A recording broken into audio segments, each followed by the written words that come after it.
यह एक ऐसी दुनिया है जहां पैसों की कोई वैल्यू नहीं। यहाँ टाइम ही सब कुछ है। यहाँ अगर आपको कोई चीज खरीदनी है तो आपको उस चीज के बदले अपनी जिंदगी का कुछ टाइम देना पड़ेगा, तब जाकर आप उस चीज को खरीद पाएंगे। लेकिन इस दुनिया में एक अच्छी जिंदगी गुजारने के लिए आपके पास टाइम का होना भी जरूरी है, क्योंकि यहाँ जब किसी इंसान की एज 25 साल तक पहुंच जाती है तो उस इंसान के हाथ पर एक साल का टाइम स्टार्ट हो जाता है। जिस पल काउंटडाउन जीरो हुआ उसी पल वह इंसान खत्म। अमीरों के पास इतना टाइम था कि वह 1000 साल की जिंदगी भी जी सकते थे। अमीरों ने खुद के लिए एक अलग दुनिया बना ली थी जहां वो लोग एक सुकून भरी जिंदगी गुजार रहे थे। लेकिन वहीं दूसरी तरफ गेटो सिटी में रहने वाले गरीब लोग दिन रात मेहनत करके खुद के लिए टाइम कमाते थे, नहीं तो उनकी जिंदगी खत्म हो जाएगी। इन्हीं गरीबों की बस्ती में विल नाम का एक लड़का रहता था, जिसकी घड़ी में सिर्फ 23 घंटे ही बचे थे। विल अपनी मॉम के साथ रहता था। अब क्योंकि 25 साल के बाद उम्र रुक जाती है, इसीलिए उसकी माँ 50 साल की होकर भी बहुत जवान दिख रही थी। आज विल की माँ का 50वां जन्मदिन था। विल अपनी मॉम का बर्थडे सेलिब्रेट करने के लिए पिछली रात ओवरटाइम करके एक शैंपेन की बोतल लाया था। ये देखकर विल की मॉम बहुत खुश हो जाती है और वो विल से कहती है कि मैं अपने पोतों को देखना चाहती हूँ, तुम किसी लड़की को डेट क्यों नहीं करते? जिस पर विल जवाब देता है कि इन सब चीजों के लिए टाइम किसके पास है। विल की मॉम ने उससे कहा कि इलेक्ट्रिसिटी बिल और बैंक से लिया हुआ लोन कल की डेट तक मुझे क्लियर करना होगा, नहीं तो हमें फाइन पड़ सकता है। इसीलिए अब मैं जा रही हूँ और कल रात तक सभी बिल्स और बैंक के लोन्स जमा करवा कर वापस आऊंगी। उसने कहा कि मेरे पास सिर्फ 3 दिन का टाइम है। इलेक्ट्रिसिटी बिल और बैंक का लोन चुकाने में मेरे पास लगभग सारा टाइम खर्च हो जाएगा। इसीलिए कल शाम को तुम जरूर बस स्टॉप पर मेरा इंतजार करना, ताकि मेरा सारा टाइम खत्म होने से पहले मैं दूसरे को टाइम ले सकूं। इस पर विल ने कहा, ठीक है, मैं टाइम पर पहुंच जाऊंगा। जाने से पहले विल की माँ विल के हाथ को छूकर उसकी बॉडी में 30 मेंटल ट्रांसफर करती है, ताकि विल अच्छा नाश्ता खरीद कर खा सके। इसके बाद दोनों अपने अपने काम पर निकल गए। रास्ते में विल के पास एक छोटी बच्ची आती है। वो विल को एक कैप्सूल देकर विल से उसका थोड़ा सा टाइम मांगती है। विल मुस्कुराते हुए उस छोटी बच्ची को कैप्सूल में अपनी जिंदगी का 5 मिनट का टाइम दे देता है और वह चली जाती है। यहाँ हमें पता चलता है कि यह लोग अपने टाइम को एक कैप्सूल में स्टोर भी कर सकते हैं, जिससे यह लोग कभी भी यूज और ट्रांसफर कर सकते हैं। इसके बाद विल काम के लिए फैक्ट्री पहुंच जाता है। काम शुरू करने से पहले वह कॉफी लेने जाता है, लेकिन वहां वह देखता है कि हर एक चीज का दाम डबल हो गया है। जहां पहले कॉफी 2 मिनट की मिलती, अब उसका प्राइस डबल होकर 4 मिनट हो चुका है। यहाँ पर कभी भी किसी चीज का भी दाम बढ़ा दिया जाता है, बिना किसी अनाउंसमेंट के। ये बात विल को बहुत बुरी लगती है। मजबूरी में विल ने भी कॉफी के लिए अपनी जिंदगी के 4 मिनट पे किए और काम पर लग गया। दिन भर के काम के बाद रात के वक्त विल अपने दोस्त के साथ एक बार में जाता है। विल का दोस्त एक नंबर का शराबी था। वह हर वक्त शराब के नशे में टली रहता। विल का दोस्त विल को इशारे में बताता है कि वह आदमी सबको फ्री में दारू पिला रहा है और उसके पास बहुत ज्यादा टाइम है। यह सुनकर विल ने जब उस आदमी की तरफ देखा तो उसे चारों तरफ से लड़कियों ने घेरा हुआ था। विल की जब उस आदमी की घड़ी पर नजर गई तो उस आदमी के पास 116 साल का टाइम था। यह देखकर विल समझ जाता है कि यह आदमी ग्रीनिच सिटी से है, क्योंकि गेटो सिटी में लोगों के पास ज्यादा से ज्यादा 2 दिन का टाइम होता है। विल उस आदमी के पास आया और उसे वार्न करने लगा कि यहाँ पर तुम्हें नहीं होना चाहिए था। यहाँ चोरों का खतरा है। ये लोग तुम्हें मारकर तुम्हारा टाइम चुरा लेंगे, इसलिए जल्दी से यहाँ से निकल जाओ। लेकिन वह आदमी विल की बातों को सीरियस नहीं लेता और उसे इग्नोर करके ड्रिंक करने लग जाता है। तभी उस बार में फोर्टिस नाम का एक गैंगस्टर अपने ग्रुप के साथ आया, जिसे देखकर सारे लोग बाहर निकल भागे। दरअसल यह शहर के सबसे बड़े गुंडे हैं जो लोगों से जबरदस्ती टाइम चुराते हैं।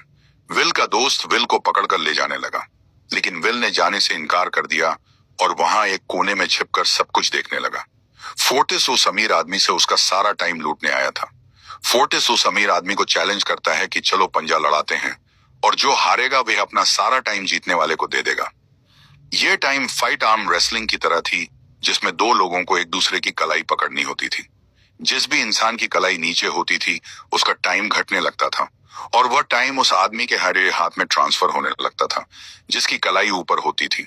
इस तरह जीतने वाला इंसान सारा टाइम उस दूसरे आदमी से अपनी बॉडी में स्टोर करके उसे मार देता। फोर्टिस उस आदमी से कहता है, क्या तुम इसके लिए तैयार हो? इस पर उस अमीर आदमी ने कहा कि मैंने बहुत ज्यादा ड्रिंक की हुई है, इसलिए मुझे कुछ टाइम चाहिए। उसके बाद मैं तुम्हारे चैलेंज के लिए तैयार हूँ।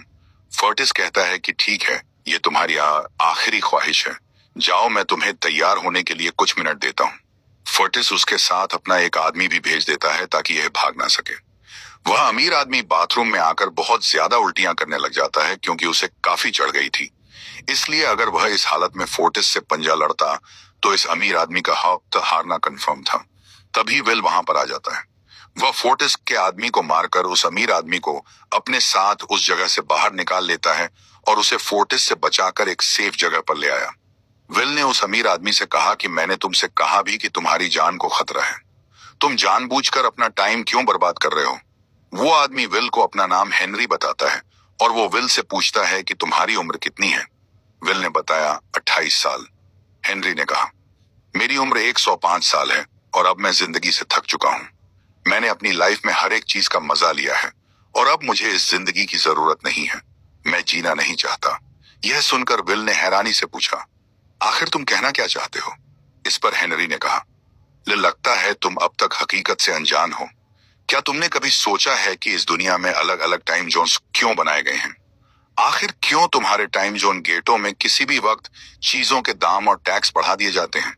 दरअसल महंगाई जानबूझकर बढ़ा दी जाती है ताकि गरीब लोग मरते रहें और उनकी मौत का फायदा ग्रीनविच टाइम जोन के अमीर लोगों को होता रहे। असल में यह सारा सिस्टम उन्हीं का बनाया हुआ है। जरा सोचो, वहां ग्रीनविच टाइम जोन में लोगों के पास जीने के लिए हजारों साल है, लेकिन यहाँ गेटों में तुम लोग हर रोज जीने के लिए मेहनत मजदूरी करते हो। ऐसा इसलिए है क्योंकि उन्होंने तुम्हें यह करने के लिए मजबूर किया है। वो लोग तुम लोगों को ज्यादा टाइम देना ही नहीं चाहते ताकि तुम लोग मजबूरी में उनके लिए काम करते रहो। वो लोग महंगाई बढ़ाकर तुम्हें ज्यादा से ज्यादा टाइम खर्च करने पर मजबूर करते हैं ताकि तुम्हारे टाइम से वो हमेशा की जिंदगी जी सकें। उन्होंने अपनी जिंदगी का हर एक दिन गरीबों की मौत से इकट्ठा किया है और मैं ऐसी जिंदगी बिल्कुल भी नहीं जीना चाहता जो किसी गरीब मजबूर इंसान की मौत से मिली हो। यह सब सुनकर विल समझ गया कि हेनरी बहुत ही नेक दिल इंसान है। हेनरी ने विल से आगे पूछा, अगर तुम्हारे पास मेरे जितना टाइम होता तो तुम क्या करते? विल ने मुस्कुराकर कहा कि सबसे पहले मैं बार बार टाइम को देखना छोड़ देता, क्योंकि उस वक्त भी विल के पास सिर्फ 18 घंटे होते हैं। वह सोने से पहले, सोने के बाद खाना खाते टाइम हर वक्त अपनी घड़ी देखता रहता है, क्योंकि मुझे डर लगता है कि कहीं मेरा टाइम खत्म ना हो जाए और मैं मर ना जाऊं। विल कहता है कि मेरी मॉम घर संभालने के लिए बहुत ज्यादा मेहनत करती है। अगर मेरे पास तुम्हारी तरह इतना ज्यादा टाइम होता तो मैं अपनी मॉम के लिए ग्रीनविच सिटी में एक अच्छा घर खरीदता और हम दोनों वहां पर खुशी से जिंदगी गुजारते। इसके बाद विल ने हेनरी से कहा, आज रात हमें यहीं रुकना होगा। सुबह तक खतरा टल जाएगा, तब तुम वापस अपने घर लौट जाना। इसके बाद ये दोनों सो जाते हैं। सुबह उठकर हेनरी देखता है कि विल अभी भी सो रहा है। वो विल के पास आता है और उसके पास जितना भी टाइम होता है वो सारा का सारा विल को ट्रांसफर कर देता है और अपने पास कुछ ही मिनट बचाकर एक ब्रिज के ऊपर जाकर बैठ जाता है। विल जब नींद से जागा तो उसने देखा कि हेनरी वहां से जा चुका है। तभी हमेशा की तरह नींद से जागने के बाद विल ने अपनी घड़ी में नजर डाली।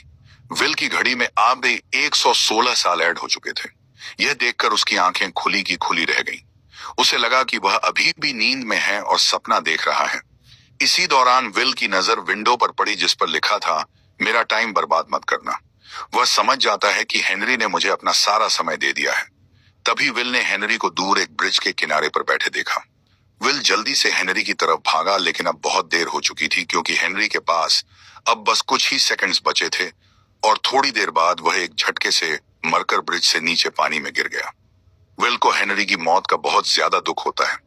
अब विल के पास 116 साल की जिंदगी थी और वह समझ जाता है कि अगर मैं यहाँ पर रहा तो लोग समझेंगे कि हेनरी को इसी ने मारा है। विल जल्दी से अपने दोस्त के पास जाता है। विल का दोस्त विल के हाथ में इतना सारा टाइम देखकर शॉक रह जाता है, जिसके बाद विल ने अपने दोस्त को दोस्ती की खातिर 10 साल का टाइम दिया। यह देखकर विल का दोस्त उसका दिल से शुक्रिया अदा करता है। विल कहता है कि यहाँ रहना मेरे लिए अब ठीक नहीं, क्योंकि इतने ज्यादा टाइम को देखते हुए मेरा टाइम छीनने के लिए कोई भी मुझे मार सकता है। अब मैं अपनी माँ के लिए ग्रीनविच सिटी में एक अच्छा सा घर खरीद सकता हूँ और वहां पर एक सेफ लाइफ गुजारूंगा।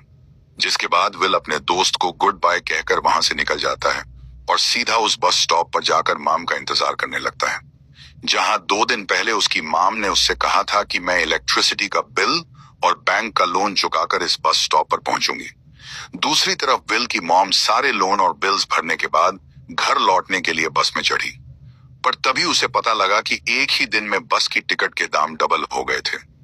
पहले जहां टिकट 1 घंटे में आती थी, वहीं अब प्राइस 2 घंटे हो गया था। यह देखकर विल की मॉम बहुत ज्यादा परेशान हो जाती है, क्योंकि विल की मॉम के पास सिर्फ 1 घंटा बचा था। विल की मॉम बस ड्राइवर से रिक्वेस्ट करती है कि अगले स्टॉप पर मेरा बेटा उसे बाकी का टाइम दे देगा, लेकिन बस ड्राइवर ने साफ इनकार कर दिया और कहा कि अगर टाइम नहीं है तो फिर पैदल चली जाओ। लेकिन विल की मॉम को पता था कि अगला बस स्टॉप बहुत दूर है। अगर वह पैदल भी जाती है तो उसे पहुंचने में 2 घंटे लगेंगे। उस वक्त बस में ढेर सारे पैसेंजर्स सवार थे। विल की मॉम ने उनसे भी रिक्वेस्ट की, पर किसी ने भी उनकी मदद नहीं की। इतने में ही बस वहां से निकल गई। विल की मॉम रेचल के पास ज्यादा टाइम नहीं बचा था, इसलिए वह दौड़ती हुई पैदल घर की तरफ भाग लगी। दूसरी तरफ विल अपनी मॉम के लिए फूलों का गुलदस्ता लिए बस स्टॉप पर उनका इंतजार कर रहा था, क्योंकि आज उसे अपनी मॉम का बर्थडे सेलिब्रेट करना था। बस जब उस स्टॉप पर पहुंची तो कई सारे पैसेंजर्स उतर आए, पर उनमें से विल की मॉम नहीं थी। विल यह देखकर परेशान हो जाता है और उसे समझ आ गया कि जरूर उसकी मॉम मुसीबत में है। वह उसी वक्त अपनी मॉम की तलाश में भागा। उधर रेचल के पास अब कुछ ही मिनट बचे थे। वह रास्ते में आने वाली गाड़ियों और लोगों के घरों का दरवाजा पीट पीट कर उनसे थोड़ा समय उधार मांग रही थी, लेकिन कोई भी उसकी मदद करने को तैयार नहीं था। इधर विल जब कुछ दूर गया तो उसे उसकी मॉम दौड़ती हुई नजर आ गई। अपनी मॉम को भागते हुए देख विल समझ गया कि उनके पास ज्यादा टाइम नहीं है।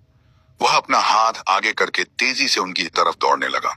उधर रेचल के पास अब सिर्फ 10 सेकंड्स ही रह गए थे। वह भी पूरी तेजी से विल की ओर भाग रही थी, लेकिन जैसे ही रेचल अपने बेटे विल के पास पहुंची, उसका टाइम खत्म हो जाता है और वह मर जाती है। यह देखकर विल को बहुत दुख होता है, क्योंकि उसने अपनी मॉम के लिए क्या कुछ नहीं सोचा था। वह चीख चीख कर रोने लगा। अगली सुबह तक हेनरी की डेड बॉडी टाइम कीपर्स को मिल चुकी है। टाइम कीपर्स वहां पर इन्वेस्टिगेशन करते हैं। आज की दुनिया में टाइम कीपर्स होते थे जो पुलिस की तरह थे। इन टाइम कीपर्स का काम भी क्राइम को रोकना होता है। टाइम कीपर्स के ऑफिसर रेमंड ने उस जगह में अच्छी तरह से जांच की, लेकिन उसे कोई भी क्लू नहीं मिला। तभी रेमंड की नजर उस ब्रिज के पास लगे सीसीटीवी कैमरा की तरफ गई। वह सीसीटीवी फुटेज चेक करने सीसीटीवी रूम के लिए निकल पड़ा। दूसरी तरफ विल समझ चुका था कि उसकी मॉम की मौत के लिए ग्रीनविच में रहने वाले अमीर लोग ही जिम्मेदार हैं, जिन्होंने गेटो शहर के लोगों को एक एक सेकंड का मोहताज बना दिया है। अब विल उनसे बदला लेने ग्रीनविच की तरफ निकल पड़ा, और यहाँ से होती है असल कहानी शुरू। ग्रीनविच सिटी में एंटर होने के लिए विल को 1 साल का टाइम खर्च करना पड़ा और ग्रीनविच सिटी जा पहुंचा। वहां जब विल ने अमीर लोगों का लाइफ देखा तो उसकी आंखें खुली की खुली रह गईं। वहां लोगों के पास इतना टाइम था कि वह लोग मरने का नाम तक भूल गए। यहाँ पर अमीर लोग के बॉडीगार्ड के पास भी 100 साल से भी ज्यादा का टाइम था। यह देखकर विल गुस्से से लाल हो जाता है, क्योंकि विल जिस शहर से आया था वहां पर लोगों के पास सिर्फ 24 घंटे की जिंदगी थी। विल वहां एक महंगे होटल में रुकता है। खाना खाते दौरान एक बहुत ही खूबसूरत लड़की विल को देखती है, जैसे उसे विल पसंद आ गया हो। दूसरी तरफ टाइम कीपर रेमंड हेनरी की मौत के वक्त का सीसीटीवी फुटेज चेक कर रहा था। तभी उसे फुटेज में विल दिखाई देता है। हालांकि कैमरा ने हेनरी को ब्रिज से गिरते हुए रिकॉर्ड नहीं किया था, लेकिन उस फुटेज में विल ब्रिज के पास खड़ा नजर आ रहा था, जिससे रेमंड को विल पर शक होने लगा। इसलिए रेमंड ने अपनी टीम को विल के बारे में जानकारी इकट्ठा करने को कहा। रिसर्च के दौरान टाइम कीपर्स को यह बात पता चल जाती है कि विल नाम का एक आदमी बहुत सारा टाइम खर्च करके ग्रीनविच सिटी में एंटर हो गया है, जिससे रेमंड को यह बात कंफर्म हो जाती है कि विल ने ही हेनरी को मारा है। रेमंड उसी वक्त अपनी टीम के साथ ग्रीनविच शहर की ओर रवाना हो गया। दूसरी ओर ग्रीनविच शहर में विल एक कैसीनो में आया, जहां कुछ अमीर लोग पोकर खेल रहे। विल भी उनके साथ बैठ जाता है। एक नए आदमी को देखकर यह लोग उस पर हंसने लगते हैं, लेकिन विल गैम्बलिंग में माहिर था। आज उसके लिए अमीरों से पैसे निकालने का सबसे अच्छा मौका था। विल ने फिलिप नाम के एक रईस आदमी के साथ पोकर की बाजी खेली। फिलिप यहाँ का सबसे रईस इंसान है। उसके पास खुद का एक टाइम बैंक है जो लोगों को लोन पर टाइम देता है। फिलिप के साथ उसकी डॉटर भी बैठी होती है। ये वही लड़की है जो कुछ देर पहले विल को गौर से देख रही थी। गेम जब शुरू हो जाती है तब विल अपनी लाइफ का सारा टाइम सरीन दांव पर लगा देता है और अपनी माइंड के बदौलत वह फिलिप से 1107 जीत जाता है। यह देखकर फिलिप की बेटी सिल्विया विल से काफी ज्यादा इंप्रेस हो जाती है। उसने विल को कल रात अपने घर पार्टी पर इनवाइट किया। फिर अगली शाम विल एक नई नवेली कार खरीदकर फिलिप की पार्टी में जा पहुंचा। वहीं पार्टी के दौरान विल और सिल्विया डांस करने लगते हैं और सिल्विया मन ही मन विल को दिल दे बैठी। वह अपने दिल की बात विल से करने ही वाली थी कि तभी टाइम कीपर रेमंड अपनी टीम के साथ वहां पहुंचता है और विल को पकड़ लेते हैं। विल को खूनी समझकर सिल्विया भी उससे नाराज हो गई। रेमंड ने सबसे पहले विल का सारा टाइम उससे छीनकर सिर्फ 2 घंटे दिए। उसके बाद वो विल को हेनरी के खून के इल्जाम में गिरफ्तार करने लगा। रेमंड विल से पूछता है कि तुमने हेनरी को क्यों मारा। विल उसे कहता है कि मैंने उसे मारा नहीं था, बल्कि वह खुद जीना नहीं चाहता था, इसलिए उसने मुझे 116 साल दिए और बाद में उसने खुद की जान ली। लेकिन रेमंड विल की बात पर यकीन नहीं करता।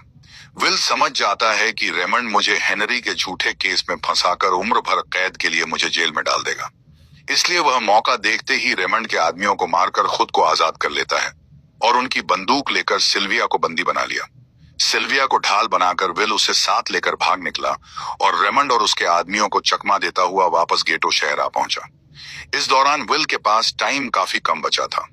उसने सिल्विया से कुछ टाइम उधार मांगा, लेकिन सिल्विया ने उसे 1 सेकंड भी देने से इनकार कर दिया, क्योंकि वह भी उसे हेनरी का खूनी समझ रही थी। इसलिए वह और तेजी से गेटो शहर की तरफ कार दौड़ाता है ताकि वहां पहुंचकर किसी से टाइम उधार ले सके। जल्दबाजी में उसका ध्यान आगे सड़क पर बिछी कंटीली तारों पर नहीं पड़ता, जिससे टकराते ही विल की कार ब्रिज से नीचे गिर जाती है। इस एक्सीडेंट में विल और सिल्विया बेहोश हो गए। असल में रास्ते में वह कांटे फोर्टिस और उसकी गैंग ने बिछाए। फोर्टिस ने देखा कि सिल्विया के पास 10 साल का टाइम था।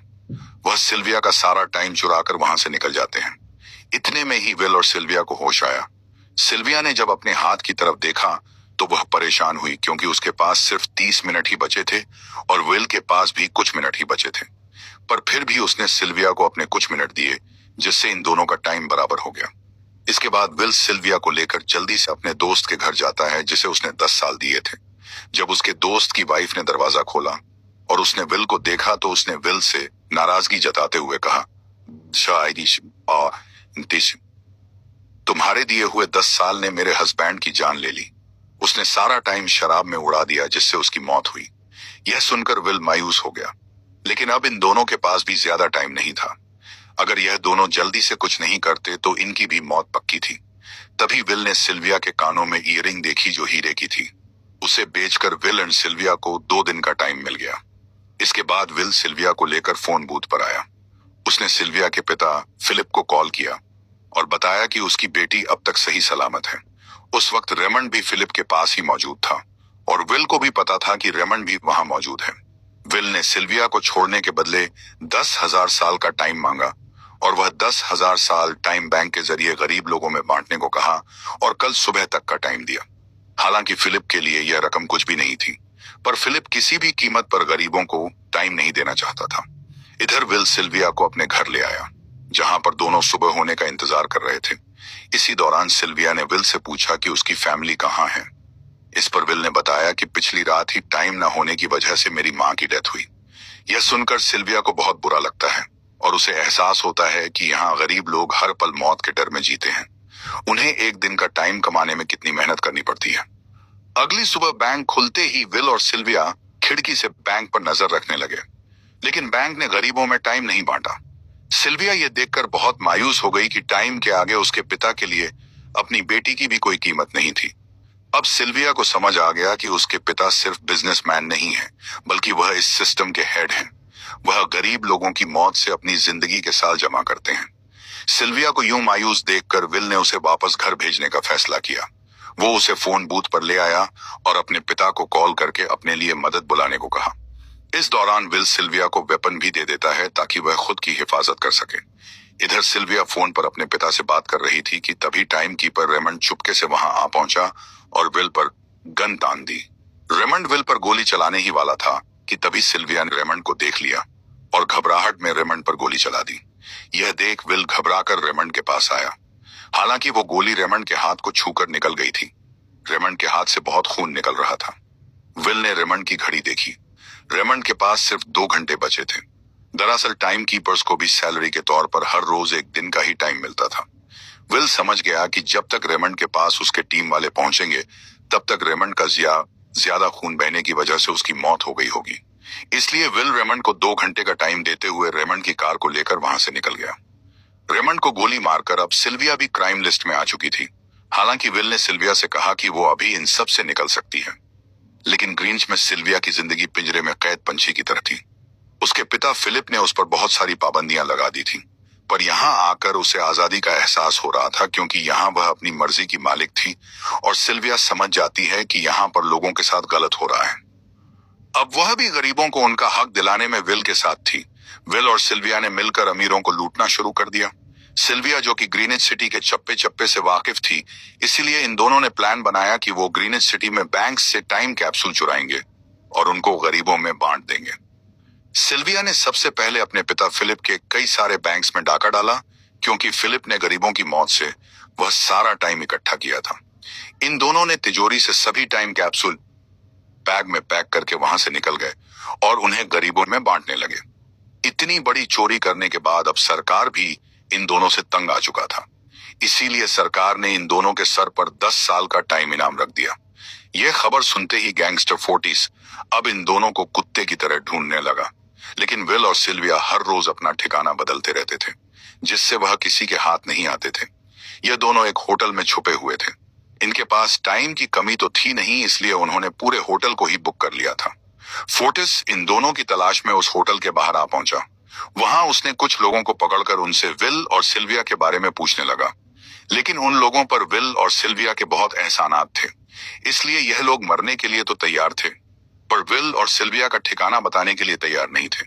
लेकिन जब फोर्टिस ने उन लोगों पर बहुत ज्यादा जोर जबरदस्ती की, तो उनमें से एक बंदा मौत के डर से फोर्टिस को उस होटल के बारे में बता देता है जहां विल और सिल्विया छुपे हुए थे, जिसके बाद फोर्टिस फौरन अपनी गैंग के साथ वहां पर पहुंच जाता है और इन दोनों को पकड़ लेता है। अब विल और सिल्विया का उनसे बच पाना नामुमकिन था। फोर्टिस ने विल को एक टेबल पर बैठा दिया और उसे टाइम फाइट के लिए चैलेंज किया।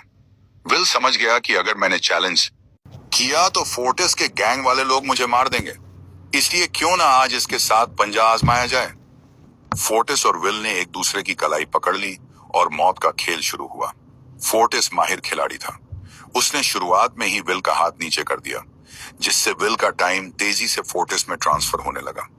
लेकिन विल बिल्कुल जोर ही नहीं लगा रहा था, जैसे कि वह जानबूझकर हार रहा हो।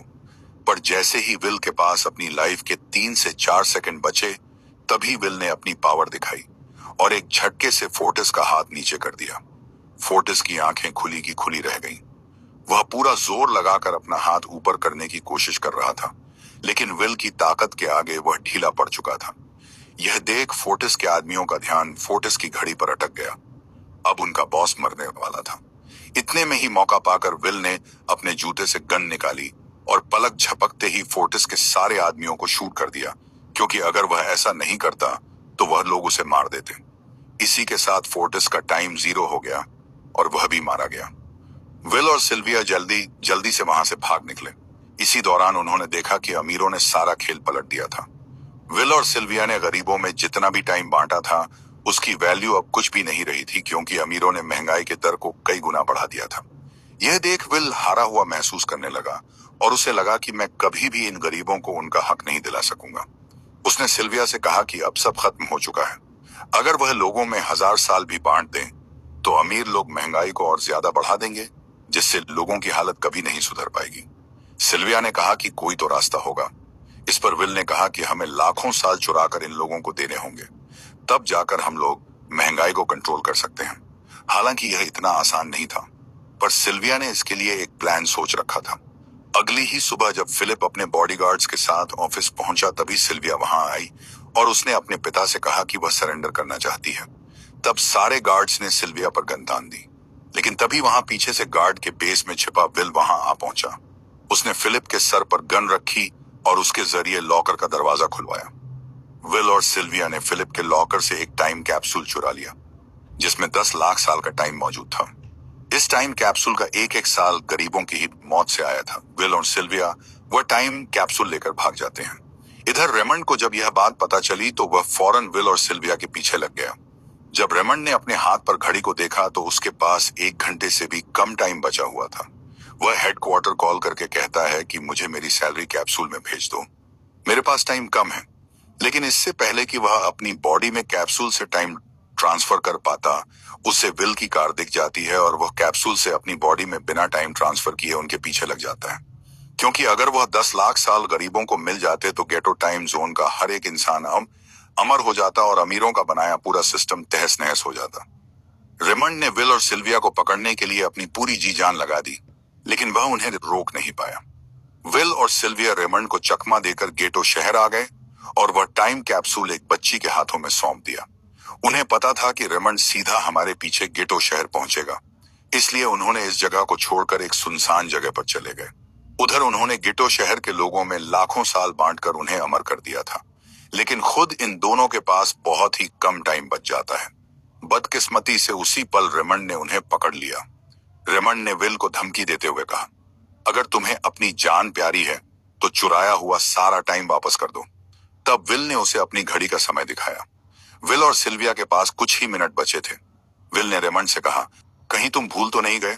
याद है जब तुम मरने वाले थे तो मैंने तुम्हें कुछ टाइम उधार दिया था। टाइम तो तुम्हें मुझे वापस करना चाहिए। यह सुनकर रेमंड को याद आया कि विल और सिल्विया को पकड़ने की जल्दी में उसने अपने टाइम पर ध्यान ही नहीं दिया। जब उसने अपनी घड़ी पर नजर डाली तो उसके पास सिर्फ 5 सेकंड ही बचे थे, जो देखते ही देखते 0 हो गए और रेमंड मारा गया। विल और सिल्विया रेमंड से तो बच गए थे, पर इन दोनों के पास भी अब सिर्फ एक मिनट ही बचा था। ऊपर से उस सुनसान इलाके में उनकी मदद करने वाला भी अब कोई नहीं था। उन्हें अपनी मौत साफ नजर आ रही थी। इन दोनों ने मायूस होकर एक दूसरे को गले लगाया और तभी विल को रेमंड की कार नजर आई। विल फौरन कार की तरफ भागा और वहां पहुंचकर उसने रेमंड की सैलरी का टाइम अपनी घड़ी में ट्रांसफर कर दिया। इसके बाद वह सिल्विया को भी टाइम देने उसकी ओर भागने लगा। सिल्विया भी तेजी से विल की ओर दौड़ रही थी। सिल्विया के पास कुछ ही सेकंड्स बचे हुए थे। यह बिल्कुल उसी तरह का पल था जिस तरह से विल ने अपनी मॉम को खोया था। विल ने अपनी मॉम को तो खो दिया था, पर सिल्विया को नहीं खोना चाहता था। विल सिल्विया के बिल्कुल करीब ही था, पर तभी सिल्विया विल की बाहों में गिर पड़ी। लकीली विल ने सही वक्त पर सिल्विया का हाथ थाम लिया था, जिससे उसकी जान बच गई। विल और सिल्विया की बदौलत अब डेटन शहर के सारे लोग अमर हो चुके थे। अब उन्हें एक घंटे कमाने के लिए फैक्ट्रीज में काम करने की जरूरत नहीं थी। वह सभी अपने सपनों को पूरा करने ग्रीनिज शहर की ओर निकल पड़े, जिससे अमीरों का बनाया सारा सिस्टम फेल हो गया। वहीं इसी के साथ यह कहानी खत्म हो जाती है। एक स्ट्रॉन्ग मैसेज के साथ के वक्त सबसे बड़ी करेंसी है। जो लोग वक्त को कंट्रोल करते हैं असल में दुनिया को कंट्रोल करते हैं, और अगर एक आम इंसान खड़ा हो जाए तो वो पूरे सिस्टम को हिला सकता है। अगर आपको ये डिटेल्ड एक्सप्लेनेशन पसंद आई हो तो वीडियो को लाइक जरूर करें, अपने दोस्तों के साथ शेयर करें और सिनेमाइंड को सब्सक्राइब करें, ताकि आपको ऐसी ही माइंड ब्लोइंग मूवी एक्सप्लेनेशंस मिलती रहें। सिनेमाइंड हमेशा आपके लिए लेकर आता रहेगा यूनिक स्टोरीज और सिनेमैटिक ब्रेकडाउन्स, जो आपको एक नए पर्सपेक्टिव से सोचने पर मजबूर करेंगी।